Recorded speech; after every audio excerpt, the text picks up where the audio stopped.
we need to be willing to be happy in the present circumstance we're in.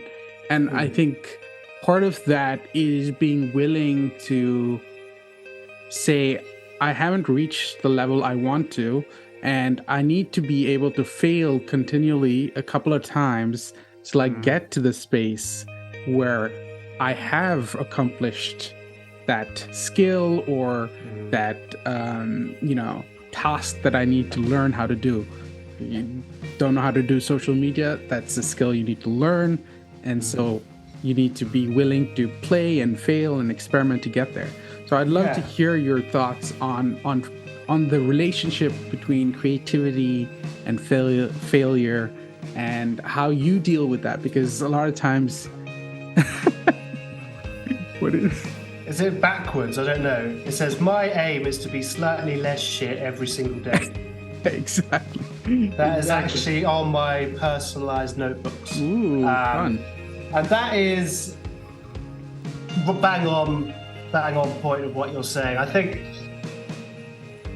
think we put so much pressure on ourselves, and the world puts a lot of pressure. Like what we kind of mentioned before, never before has the need to be famous, being so important as it is now. Yeah, people aren't looking to build a career.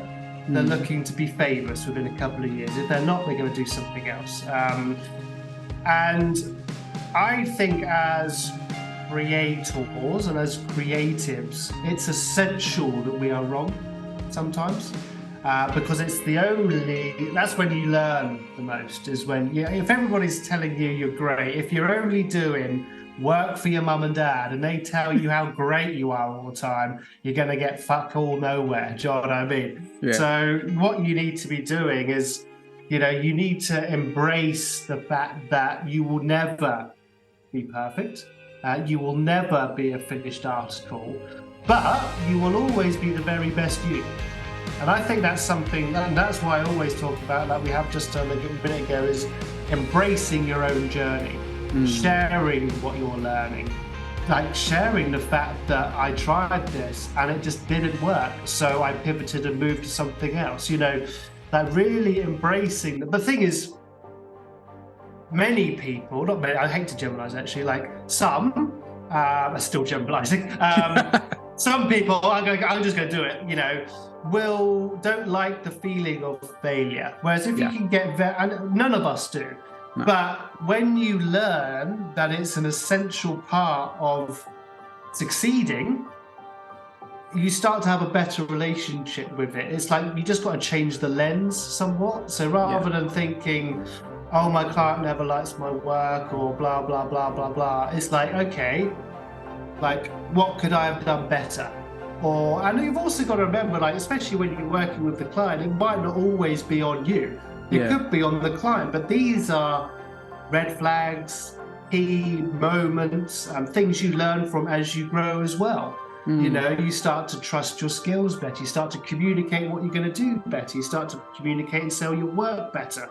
And then you start to get, the client starts to change his stuff around. Like you've got a contract in place where they can't do that. Like these are all the things that you learn through failure.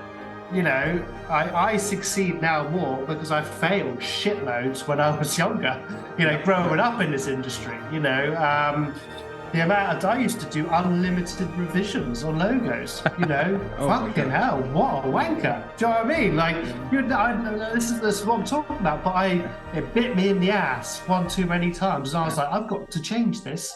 However good I feel I am, it's not always me. There is another person I'm working with here, so I need to protect myself. So you start to add in like a number of revisions to your process. But I failed, and it bit me in the ass. Do you know what I mean?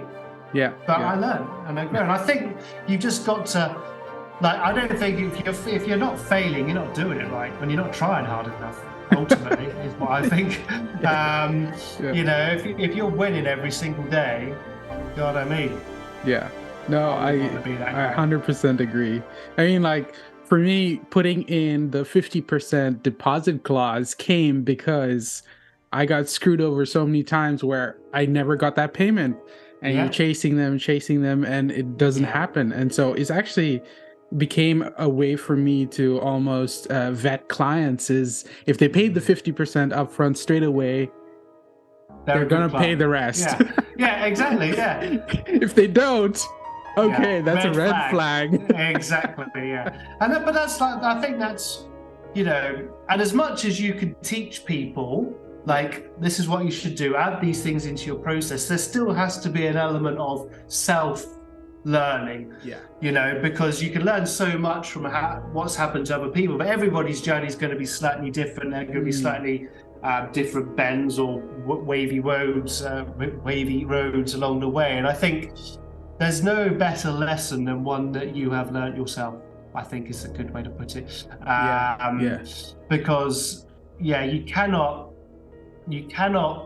predict human nature or anything like that. And like, some of the best life lessons I've learned are through some very bad client experiences. Not very bad, like say it like it's really bad, like, okay, I might have lost some money, like nobody died, for fuck's sake. But do you know what I mean? You do, when it's on you and it's on your business and you needed that money to pay your bills and now you can't do it, or now you've got to do this, it's very real. And you make sure that you learn from that and you go forward with a slightly better understanding of what you should be doing and what you shouldn't be doing. And you can't learn that from a book. You can learn it from a book. You learn it better going through it. It hurts more, doesn't it? It becomes real. It's not just a concept in your head.